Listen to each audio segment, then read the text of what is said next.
हम वो टॉपिक करेंगे जिसकी चर्चा बहुत समय तक रही है और हम सबको इसकी नॉलेज होनी बहुत ज़रूरी है, ना ही सिर्फ 11th स्टूडेंट को, 12th को भी, हमें भी, हर किसी को इसके बारे में पता होना चाहिए। आपको दिख ही रहा होगा, दैट इज़ जीएसटी। जीएसटी क्या है? गुड्स एंड सर्विस टैक्स, जिसे शॉर्ट फॉर्म में हम जीएसटी बोलते हैं। ये कब आया, कब अप्लाई हुआ? दैट इज़ 1 जुलाई 2017 को हमारी इंडियन इकॉनमी में इसको अप्लाई कर दिया गया। बट आपको एक बात जान के बहुत हैरानी होगी, वो बात क्या है कि जीएसटी को आने में 17 साल लग गए। हाँ जी, ये 2000 सन में बात रखी गई थी जीएसटी की और इसे ऑलमोस्ट 17 साल लग गए एक इकॉनमी में अप्लाई करने में। That is very shocking, but हाँ ये रियलिटी है।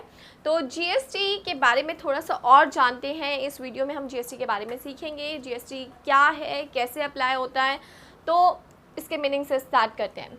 सबसे पहले GST is a one comprehensive indirect tax for the entire economy. GST एक कॉम्प्रिहेंसिव यानी कि सारे टैक्सेस को हटा के ये एक टैक्स बना, जो कि कौन सा टैक्स है? Indirect tax. इनडायरेक्ट टैक्स वो टैक्स होते हैं जो हम डायरेक्टली गवर्नमेंट को पे नहीं करते, बल्कि हम गुड्स एंड सर्विसेज जब परचेज करते हैं तो प्रोड्यूसर को पे करते हैं। तो GST is a one indirect tax, one comprehensive indirect tax for the entire economy. Entire economy का मतलब क्या हुआ? इंटायर इकॉनमी का मतलब ये है कि ये हर एक स्टेट में अलग अलग नहीं, बल्कि सब स्टेट में यूनिफॉर्म यानी कि एक समान है। अगर आप दिल्ली में हैं, आप राजस्थान में हैं, आप एमपी में हैं, कहीं पे भी जीएसटी का रेट सिमिलर रहता है। और किस पर लगता है ये? On sale of goods and services पे। तो जो भी हम सामान बेचते हैं या ख़रीदेंगे तो हम पे करेंगे, बेचेंगे तो हम क्या कहते हैं, मिलता है प्रोड्यूसर्स को। So GST is the one comprehensive indirect tax for the entire economy levied on sale of goods and services. तो ये इसकी डेफिनेशन थी। इसमें क्या चीज़ें नहीं आती except custom duty, alcohol and petrol, यानी कि 3 चीज़ें जहाँ पे जीएसटी अभी तक अप्लाई नहीं हुआ, that is custom duty, alcohol and petrol. तो अब इसके फीचर्स हम पढ़ेंगे कि क्या क्या फीचर्स हम जीएसटी में देखते हैं। जीएसटी के जो फीचर्स हैं वो उसकी डेफिनेशन में से ही आपको मिल जाएंगे। लाइक कॉम्प्रिहेंसिव टैक्स है। कॉम्प्रिहेंसिव हम समझ चुके हैं। कॉम्प्रिहेंसिव का मतलब है कि इसने सारे टैक्सेस को हटा दिया, सिर्फ किनको नहीं हटाया? कस्टम ड्यूटी, अल्कोहल और पेट्रोल की जगह पे नहीं लगता। बाकी जितने आपके टैक्स होते थे, जैसे कि आपका सर्विस टैक्स होता था, आपका सेल्स टैक्स होता था, आपका एक्साइज टैक्स होता था, एक्साइज ड्यूटी, उन सबको इसने रिप्लेस कर दिया। So it's a one comprehensive tax. Second feature क्या है? It's a value added tax. Value added tax का मतलब क्या है? पहले जब होता था ना तो वो टैक्स के ऊपर टैक्स लगता था, लेकिन वैल्यू एडेड टैक्स का मतलब ये है कि जितना प्रोड्यूसर अपनी वैल्यू ऐड करता है, अगर ए पर्सन बी से कोई सामान 1000 रुपये का खरीद कर उस पर 500 का काम करता है तो वो 500 रुपये पे टैक्स लेगा, ना कि 1000 रुपये पे। तो it's a value added tax.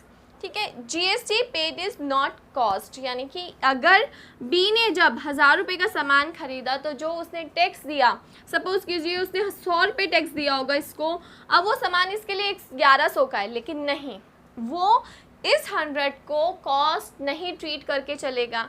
जी हाँ, अभी आगे हम इसके बारे में पूरी एक्सप्लेनेशन से पढ़ेंगे, लेकिन जीएसटी कॉस्ट नहीं कहलाती। जीएसटी अगर आपने टैक्स पे किया है तो वो उसकी कॉस्ट नहीं है, आपको उसकी कॉस्ट में ऐड नहीं करना, उसके ऊपर टैक्स नहीं लगाना। अगर आपने 500 रुपीज़ का उस पर काम किया है तो आपकी जो चीज़ होगी वो 1500 की होगी, ना कि 1600 की, right.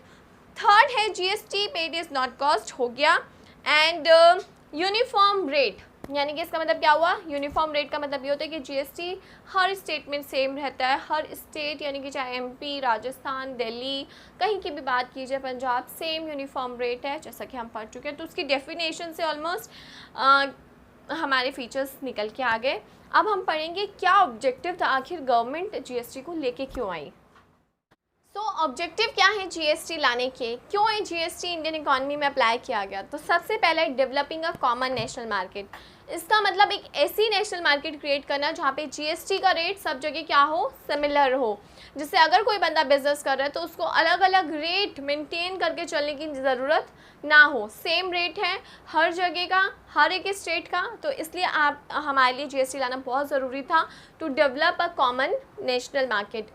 Second, business become easy now. जब आप बिजनेस को भाई पता है कि भाई हर एक स्टेट में सेम रेट अप्लाई हो रहा है, तो उसके लिए भी इजी हो गया बिजनेस करना, किसी भी स्टेट के साथ कर सकते हैं। लेकिन पहले ऐसा नहीं था, पहले अलग अलग रेट होते थे, अलग अलग प्रोसीजर्स होते थे, तो अब वो सब चीज़ें ईजी हो गई। तो business become easy for an economy के किसी भी पर्सन के लिए। हाँ, उन लोगों को थोड़ी सी तकलीफ ज़रूर हुई जो टैक्स चोरी करके चलते थे, लेकिन बाकी सबके लिए जीएसटी बेनिफिशियल ही रहा है।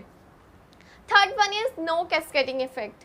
नो कैस्केडिंग इफेक्ट, आखिर कैस्केडिंग इफेक्ट होता क्या है? कैस्केडिंग इफेक्ट होता है टैक्स के ऊपर टैक्स पे करना। तो जीएसटी ने इस चीज़ को बिल्कुल ही हटा दिया।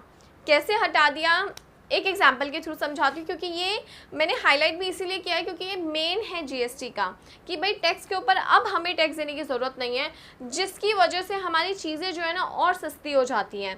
कैसे, एक बार समझते हैं इसे। देखिए, कोई चीज़ अगर मैन्युफैक्चरर 1000 रुपीज़ की बनाता था, ठीक है, और टैक्स सपोज कीजिए 10% है, 100 रुपीज़ वो टैक्स चार्ज करता था, मार्केट में वो 1100 रुपये में वो उस चीज़ को बेचता था।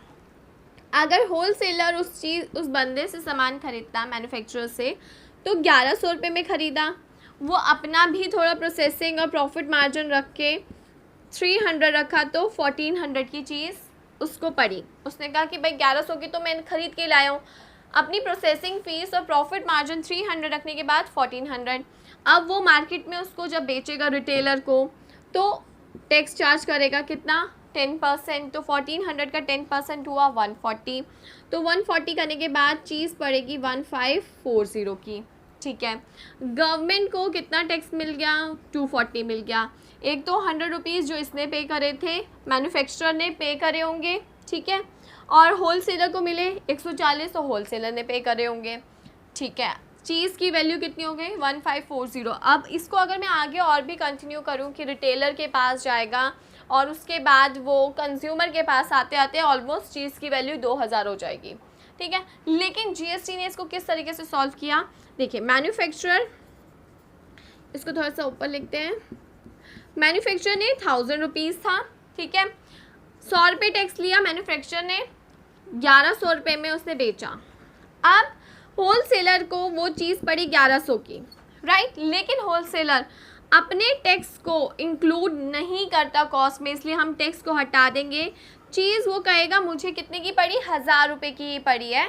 जो उसने टैक्स पे किया किसको? मैन्युफैक्चरर को, उसका वो बेनिफिशियल उठाएगा। कहाँ उठाएगा? अब हम देखेंगे। 1000 रुपये में यहाँ पे कितना प्रॉफिट हमने ऐड किया था? सपोज़ यहाँ पे भी सेम 300 ऐड करते हैं। चीज़ हमें यहाँ पे भी कितने की पड़ रही है? 1300 की, ठीक है, 1000 प्लस 300, 1300 की। अब इस पे हम टैक्स पे बेचा, तो टैक्स हमने रिसीव किया 130। मार्केट में चीज़ आई 1430 की। इस केस में मैन्युफैक्चरर ने 100 रुपये टैक्स पे किया होगा, होलसेलर ने 130, no, wholesaler already 100 rupees tax pay कर चुका है जो गवर्नमेंट के खाते में जा चुके हैं। 130 जो उसको रिसीव हुआ है, उसमें से 100 रुपीज़ का उसको जो एडजस्टमेंट है उसकी टैक्स की, वो हो जाएगी। तो वो गवर्नमेंट को सिर्फ पे करेगा कितने? 30। तो गवर्नमेंट के खाते में जाएंगे सिर्फ 130, जबकि इस केस में गवर्नमेंट के खाते में गए 240। हमारी चीज़ की वैल्यू हुई 1540, इधर हुई 1430। तो बहुत डिफरेंस आ जाता है हम लोगों के इस केस में कि हम लोगों का टैक्स रेट कम हो जाता है। मतलब टैक्स रेट नहीं, टैक्स के ऊपर हमें टैक्स देने की ज़रूरत नहीं पड़ती, यानी कि जो 100 रुपये हमने टैक्स के दिए थे उस पर हमने टैक्स नहीं लगाया, हमने टैक्स लगाया सिर्फ अपने प्रॉफिट मार्जिन पे। अगर आप देखें वैल्यू एडेड का मतलब जो 300 था उसी का 10% हमने टैक्स पे किया है। तो ये हमारा कैस्केडिंग इफेक्ट था जो कि हमारे लिए समझना काफ़ी ज़रूरी था।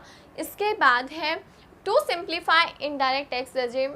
क्यों, क्या ऑब्जेक्टिव था और जीएसटी लाने का? कि भाई जो इनडायरेक्ट टैक्स डिफरेंट टाइप्स के थे, सर्विस टैक्स था, सेल्स टैक्स था, एक्साइज ड्यूटी था, सबको हटा के सिर्फ एक जीएसटी लाना। तो सिंप्लीफाई कर दिया उस चीज़ को। Next one, better tax management. Better tax management because क्यों? कंप्यूटराइज्ड, क्योंकि जीएसटी अब कंप्यूटराइज्ड होता था।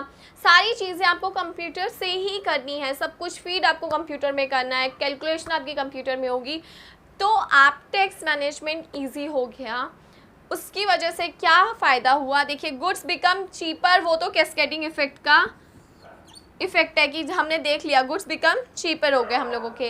लेकिन बेटर टैक्स मैनेजमेंट की वजह से हमें जो बेनिफिट हुआ वो ये हुआ कि भाई गवर्नमेंट को ज़्यादा टैक्स जाने लग गया, ठीक है। अब चोरी पकड़ी गई।